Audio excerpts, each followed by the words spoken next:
بسم اللہ والسلام علی رسول اللہ۔ ایک سوال ہمارے پاس ہے کہ کیا خسی جو جانور ہوتا ہے اس کی قربانی جائز ہے یا نہیں؟ دیکھیے، خسی جانور کی قربانی جائز ہے۔ جیسے بکرا ہوتا ہے، اس کو خسی کر دیا جاتا ہے، یا بیل ہے، اس کو خسی کر دیا جاتا ہے۔ خسی کا مطلب یہ ہوتا ہے کہ جو جیسے بیل ہے یا بکرا ہے، اس کے جو خصیتین ہوتے ہیں، تو وہ جو خصیتین ہوتے ہیں وہ ایک مخصوص طرح کی ایک چیز ہوتی ہے، اس کے ذریعے اس کے اندر جو شہوانی قوت ہوتی ہے وہ ختم کر دی جاتی ہے۔ ٹھیک ہے جی، تو خصی جانور کی قربانی کر سکتے ہیں، کوئی حرج نہیں ہے۔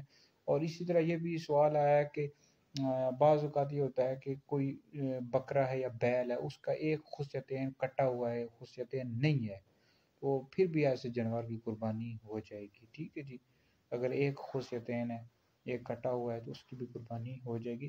بہرحال جو خصی جانور ہوتا ہے، خسی کر بھی سکتے ہیں، اور یہ بھی کہ جو خسی جانور ہوتا ہے اس کا گوشت بھی اچھا پکتا ہے، تو مزیدار بھی ہوتا ہے۔ تو بہرحال خسی جانور کی قربانی کرنے میں کوئی حرج نہیں ہے۔